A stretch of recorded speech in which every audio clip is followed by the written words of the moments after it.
आज हम करने जा रहे हैं इंटरप्रिटेशन ऑफ स्टैच्यूट। इंट्रोडक्शन की बात करें तो imagine this situation, a law says no vehicle allowed in the park. Now immediately question arise, is a bicycle a vehicle, is a wheelchair a vehicle, या what about an ambulance in emergency. यानी example के लिए आप लगा लो कि कोई rule बना दिया कि व्हीकल अलाउड नहीं है पार्क के अंदर, तो कैसे कैसे क्वेश्चन आएंगे कि बाईसाइकिल व्हीकल है क्या, व्हील चेयर व्हीकल है क्या नहीं, या एम्बुलेंस इमरजेंसी में अलाउड है या नहीं। तो इसी तरीके से क्वेश्चंस आम इंसान के किसी लॉ को लेकर आते हैं। Now understand the law is written in the word, but word are not always perfect. कितना भी उसको परफेक्टली लिख लो बट वो परफेक्ट नहीं होंगे। That is where interpretation of statutes come. तो इसी वजह से इंटरप्रिटेशन की जरूरत पड़ी। Interpretation simply means finding out the real meaning of the word used in the statute so that the law can applied correctly. तो जो इंटरप्रिटेशन का मतलब यही है कि रियल मीनिंग वर्ड्स का निकालना, जिससे क्या हो जाए लॉ को करेक्टली अप्लाई किया जा सके। But this is just understanding English, but this is not just understanding English. मतलब इंग्लिश को समझना ही नहीं, उसको करेक्टली यूज़ करना, अप्लाई करना इंटरप्रिटेशन है। It involve the understanding the intention of legislature, understanding the context, understanding the purpose of the law. तो purpose of law पता करना, इंटेंशन ऑफ लेजिस्लेचर पता करना, अंडरस्टैंडिंग द कॉन्टेक्स्ट, ये मेरी इसके अंदर इन्वॉल्व है आपके। अकॉर्डिंग टू सेलमेंट क्या है, इंटरप्रिटेशन और construction is the process by which the court seek to ascertain the meaning of the legislator through the medium of the authoritative form in which is expressed. Interpretation means the court tries to understand what the legislation wanted to say by reading the word of the law. तो interpretation का तो mainly मतलब ये है कि जो legislation में लिखा गया है वर्ड्स का, उसको अंडरस्टैंड करना कि एक्चुअली क्या मीनिंग है उसका, क्यों ये बनाया गया। According to Salmon, interpretation and construction are related but different process. Interpretation means finding the actual meaning of the word used in the statute, focusing on language and grammar. तो सेलमेंट कहता है कि इंटरप्रिटेशन और कंस्ट्रक्शन रिलेटेड है but different process है इनके अंदर। Interpretation के अंदर तो वो कह रहा है कि सिर्फ एक्चुअल मीनिंग समझना है वर्ड्स का, यूज जो कि स्टैच्यूट में यूज़ किए गए हैं, उनका फोकस उसकी लैंग्वेज और ग्रामर पे है यहाँ पे। जबकि कंस्ट्रक्शन में वो कहता है कि construction goes a step further and determines the legal effect and applicable of those words, specially when the meaning is unclear और एम्बिग्यूस। जब कोई आपका जो मीनिंग अनक्लियर हो या एम्बिग्यूस लैंग्वेज हो, तो कंस्ट्रक्शन क्या करती है, एक स्टेप आगे की बात करता है, डिटरमाइन द लीगल इफेक्ट और एप्लीकेशन ऑफ दोज वर्ड। तो जो वर्ड्स जो लिखे हुए हैं उनका लीगल इफेक्ट क्या होगा और उसकी एप्लीकेशंस क्या होगी, इसके बारे में कंस्ट्रक्शन बात करता है। जबकि इंटरप्रिटेशन का मतलब सिर्फ उसका मीनिंग ऑफ वर्ड, लैंग्वेज और ग्रामर पे फोकस ज़्यादा बताया। Interpretation is about understanding what the law says, while construction is about deciding how the meaning should be applied in real situation. तो अंडरस्टैंड करना है कि लॉ क्या बोलता है, इंटरप्रिटेशन में कंस्ट्रक्शन में डिसाइड करना कि कैसे अप्लाई किया जाएगा ये रियल सिचुएशन में। Need for interpretation, why do we need the interpret a law if it is already written. जब लिखा गया तो क्यों जरूरत पड़ेगी। तो complexibility of language, words often have different meaning in different contexts. Unforeseen situations like the legislation cannot predict every possible future scenario when drafting a law. Ambiguity थी कब, sometime the drafting of a section might be vague, leaving room for doubt. Lecuma था, gaps थे कई बार। If the law has a gap, the court try to fill that gap through interpretation so that justice is not defined. Object of interpretation की बात करें तो primary object of interpretation is to determine the legislature. The court job is not to make the law but to expound the law. तो जो court का है वो law बनाना उसकी जॉब नहीं है बट एक्सपाउंड द लॉ है। In the case of South Asian industry private limited versus Sarup Singh, the supreme court noted that object of interpretation of statute is to ascertain the intention of the legislature by looking at the word used in the statute and the object it seeks to achieve. The main purpose of interpretation is to understand what the legislature actually want. तो main purpose यही है कि उसको जानना समझना कि legislature ने बनाया तो ये क्यों बनाया, क्या चाहते थे वो।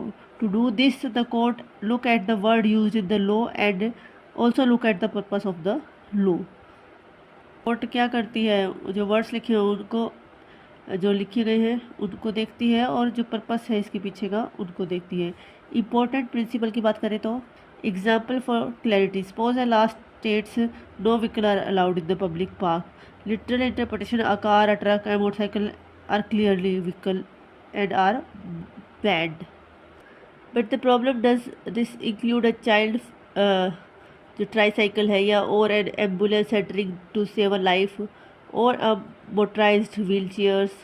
तो इंटरप्रिटेशन यहाँ पे कोर्ट की will look at the purpose of the law, क्या पर्पस था इस लॉ को बनाने का। तो इसको बनाने का मेन पर्पस सेफ्टी है, पीस है, पार्क के अंदर बनी रहे।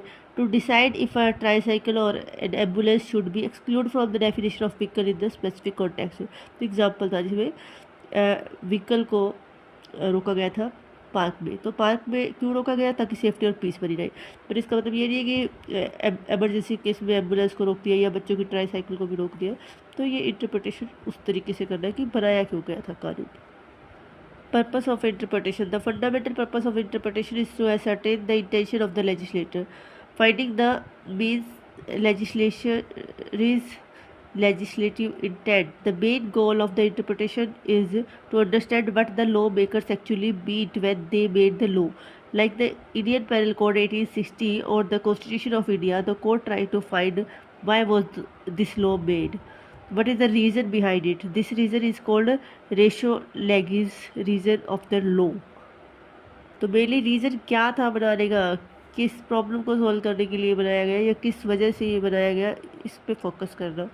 Resolve ambiguity, sometime a word may have two meaning. For example, the word bank could mean a financial institute or the side of a river. The purpose of interpretation is to decide which meaning fits the context of the statute. तो कई बार एक के दो मतलब होते हैं, तो कौन सा context उसमें सही बैठ रहा है, फिट बैठ रहा है, वो ही उसको यूज़ करना। Avoiding absurdity and injustice. If a literal reading of a section lead to a result that is nonsensical, impossible to perform, or result in a grave injustice, the purpose of interpretation is to find a sensible meaning that align with the spirit of the law. तो अगर कुछ ऐसा निकल रहा है, अनसेंसिबल बन रहा है, तो उसको सेंसिबल फॉर्म में उसको इस तरीके से यूज़ करना। Bridging the gap between law and society. Law is fixed static, society keeps changing, dynamic. Interpretation allows the court to apply old laws to new technologies or social change without the legislature having to pass a new act every week. तो time के साथ society तो बदल रही है but law तो fix है, तो उसको इस तरीके से यूज़ करना ताकि ये गैप फिल किया जा सके। Scope of interpretation. The scope refers to the boundaries or limits within which a judge can interpret a law. The court cannot simply do whatever it want, it must follow a structured legal path. तो ऐसा नहीं है कि जब वो interpretation करे कोई जज या कोई कोर्ट, तो ऐसे नहीं कि वो आर्बिट्रेरी उसको पावर है, तो उसको पर्टिकुलरली एक स्ट्रक्चर्ड लीगल पाथ पे चल के ही वो इसको कर सकती है। तो features explanation versus creation. The court can explain the law but it can not make new law. ठीक है. Filling lacuna. If there is a casus omissus, the court generally cannot fill the gap unless the statute become unworkable. उसके बाद contextual reading. The scope include reading a section in the context of the entire act, the preamble and the statement of object and the reason. Correction of error. The court can correct obvious clerical or drafting errors only if the intent is crystal clear. Essential principle of the scope. The rules of litera legis of the law. The scope begins with the text. If the language is plain and admit of only one meaning, the court has no scope to look elsewhere. The judge must apply the law as it is, even if they feel the result is harsh. The doctrine of sense and spirit. When the letter of the law is blurry and the scope expands, the court look at the spirit of the law. Why was the law created? What mischief was it trying to stop? This is often referred to as the mischief rule or Haddon's case. Presumptions of constitutionality. The scope of interpretation is always governed by the Constitution. A judge will always try to interpret a section of an act in a way that make it constitutionally valid rather than the striking it down. Limitation of scope. The court must follow the golden rule. It can depart from the literal meaning only to the extent necessary to avoid absurdity. It cannot rewrite the statute based on personal notations of fairness. Legal maxim है यहाँ पे, ये आप पढ़ लेना. So the from the word of the law there must be no departure. Verbis legis non est recedendum. Example के लिए देखो, consider section 300 of Indian penal code 1860 murder. The text define where when culpable homicide is murder. The purpose is to punish the highest degree of intentional killing. The scope of interpretation अब यहाँ पे क्या है? If a new weapon is invented that is not mentioned in 19th century text, the court interpret the intent to cause bodily injury to include injury caused by that new weapon. The court is not making a new law, it extending the existing scope of fulfill the original purpose. Nature of statute की बात करें तो nature of the statute is generally determined by its source, authority and intent. Written law. Meaning a statute is written law made by the legislature. There are two types of law, statutory law या common law. Statutory law आपका written जो है, common law unwritten, यहाँ पे made by parliament या legislature, या developed by judge through decision. Sovereign will क्या है? Meaning a statute represent the will of the state government expressed in legal form. The government decide. क्या decide करेगी government? What is allowed, what is not allowed, what rules people must follow and express is through statute. तो statute official command of the state. Nature of the statute की बात करें तो nature of the statute is generally determined by its source, authority and intent. Written law है आपका. Sovereign will.